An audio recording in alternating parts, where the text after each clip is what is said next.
Well, our season's over. You know, I'm recording this right after the game ended. Post-game press conferences are going on right now, but I wanted just to get the raw emotions of it. Just I got the box score here, no talking points. I'm just gonna let it rip because there's some positives from this game. But if you've been watching these recaps, I think you know where my negatives are gonna come from. But we'll start with the positives. I'm honestly at a loss for words right now. I came into this series not caring because we weren't supposed to be here. This Thunder team was given a 0.2% chance by the experts to make it into these playoffs. And we made it as a 5 seed. So I was telling myself, honestly, throughout the series, I was pretty numb to it. I was like, if we win, we win. That's awesome. If not, oh well. Our future is so bright. Who cares? But here I am, heartbroken after Game 7. But we'll start with the good. And, we'll just start with the obvious. Lu Dort. I don't know where that came from. But if that can even half of that, if he can even just average like 15, if he can average 15 a game, he is going to get paid in this league for a very, very long time if he's able to produce anything near this on a daily basis. He's going to get paid. We saw the defense. Harden was just off all night, and Lu Dort was there with him every step on top of producing on the offensive end. I still don't really like the way we created Dort's shots. Driving and kicking to Lu Dort should not be our offense. It should not be. But he was making them tonight. And I understand feeding the hot hand. So that's okay. I get that. That's cool.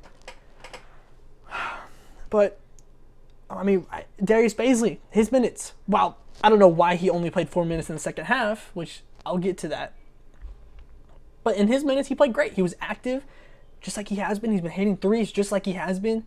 It looks like he could genuinely be our starter next year at the 3 or the 4, depending on the roster moves coming this offseason, with, Gallinari possibly moving on. And Shea was good, too. It was just timid. And there was some moments where I was just questioning his decision-making, and that's okay. He's 22, 21, 22. That's okay. We'll get there. But our future is so bright, and I'm excited for that, but it doesn't make this hurt any less. And I think the reason it hurts so much is because we should have won this game. Really, I feel like we should have. We had the turnover problem, especially in the first half. I believe we had 8 turnovers for 14 points, something like that in the first half. I was coming back home listening on the radio at that point. And that killed us. I've talked about us not being able to garner a lead, to come together and make some cushion. And it bit us today. It absolutely came back to bite us. And that sucks because, that's just on us. That's us making silly decisions, and it came back to bite. And another reason it hurt so bad was we were getting, especially towards the end, we were getting good shots. We were getting our type of shots. Schroeder smoked 2 layups. That would have won us the game. Either one of those. Chris Paul, whatever the flop, I don't know what the flopping was in that one possession where we saw it was Chris Paul, then Eric Gordon, then Harden, and then Chris Paul smoked the midi. And that's his shot. And we take that. That is absolutely okay. That's a good shot for us. But it didn't fall. And that hurt. I'm not mad at that. And then we got the Schroeder jumper on the left wing. He smoked that too. That's okay because those are our shots.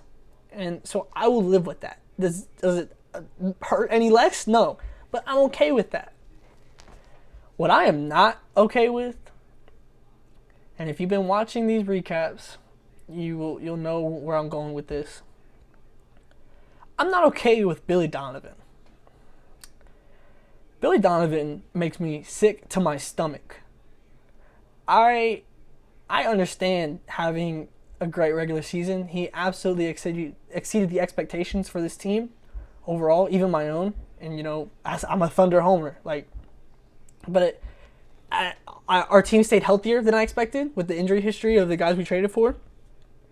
And even then, I still expected us to be probably a 7 seed at max. And we exceeded that. We exceeded our playoff expectations going into this.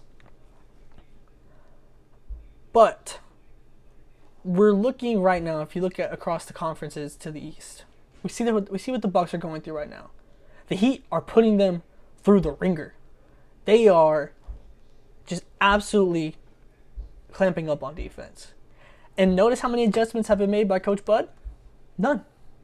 There aren't any. They're building the Great Wall of Miami Heat, and Giannis can't get past. And Bud, that's a top team in the regular season. That's a top team in the regular season. And they come to the playoffs, and what happens? He doesn't make adjustments. At what point do we look at Billy Donovan and say, you know what? You are a great regular season coach. When people aren't scouting you, you are a good regular season coach. You got us to a spot that we weren't expecting to get at. We were not expected to get here. But at what point does being a good regular season coach, when does it become a negative if you can't make adjustments in the playoffs? We saw this last year with Portland going under all the screens and letting Dame just snipe us, absolutely destroy us. We saw Jeremy Grant continuously playing the 5. And then now this series, Steven Adams was getting paid nearly $26 million to run the pacer test up and down the court. He wasn't doing anything. He was a zombie out there. And then, don't even get me started on the after timeout plays. The second one, disgusting. Passing it into Adams, disgusting. The fact Schroeder was open on the far wing, but that's not the type of plays you design.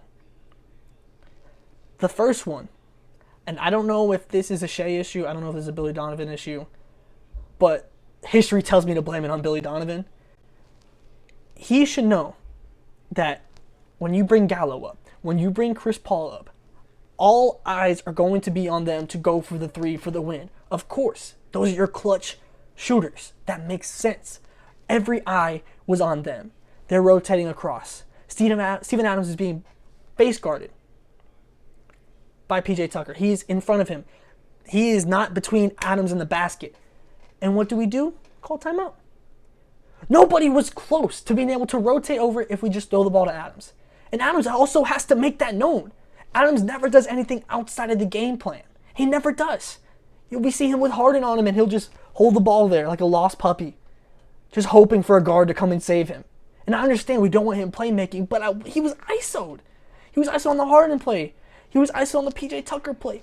At what point does Billy Donovan just say, go and get it? Go and be aggressive. You are a large man being paid a lot of money just to do nothing. Nothing. And like I said, Bazley played great in the first half. We saw him 4 minutes in the second half.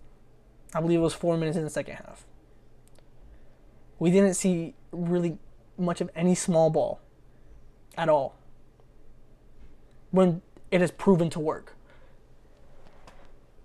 And I'm sick of it. You know, I didn't have any expectations here coming into this season, like I've said. But the facts are the facts. Billy Donovan has not performed well in the playoffs. Whenever Billy Donovan is scouted and his oh-so-precious game plan that he refuses to stray away from goes up in flames, he is not built for those adjustments. That's not him. And we, as an organization, need to decide if he is the guy to develop this young talent and take us through regular seasons, especially because, you know, I would assume our roster is going to look much different, whether it's a sign and trade with Gallo, whether Gallo just leaves. I mean, obviously there's a possibility that he stays. You know, we didn't think we would have this roster by the end of the season, so of course it's possible. I don't see the reason in running it back, to be honest. I enjoyed this team, but there's no reason to run it back. You know, we saw probably the peak of this team. You know, everyone's only getting older. We have guys with injury history, I say you trade him away. Chris Paul's value has never been higher. I mean, it sucks because I absolutely have loved Chris Paul here. Maybe you wait till the deadline. But Gallinari, if you can sign and trade him, absolutely do it. Like I said, I think this team has reached its peak. You know, it was much higher than anyone expected, but I just don't see the reason for it. We're not going to win a title with this team. The West is only going to get better. Golden State's going to be back. Luka will be back. Memphis will be back. New Orleans will be on the rise. There's no reason to run it back. There's a lot of players on our team that value has never been higher. You know, Schroeder wins six-man. Chris Paul his last game in the playoffs was a triple-double. I mean, it is what it is. You know, the season's over. And the Thunder need to take a long look in the mirror and see where they want to go this offseason. Because Billy Donovan is not a long-term coach for this team. I don't see it. Unless there are some major changes to his coaching philosophy and we get some better out of timeouts, you know, we get better production, better rotations. I mean, he's just not built for it. He's not a championship level coach. And it sucks, but it is what it is. We saw some years wasted away with Scott Brooks.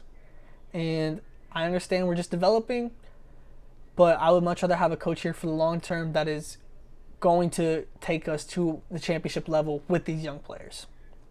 But the future is bright. I'm hurting tonight, but overall, I cannot be more excited for where this Thunder team is going. Shea, Baze, Dort. We have some monsters, and we have so many picks coming up, and I can't wait for this off season, to see what happens. And really, I can't wait till next season. But for now, Billy Donovan has left me sick to my stomach. And I think that's how I'm going to end this. Billy Donovan has absolutely left me sick to my stomach.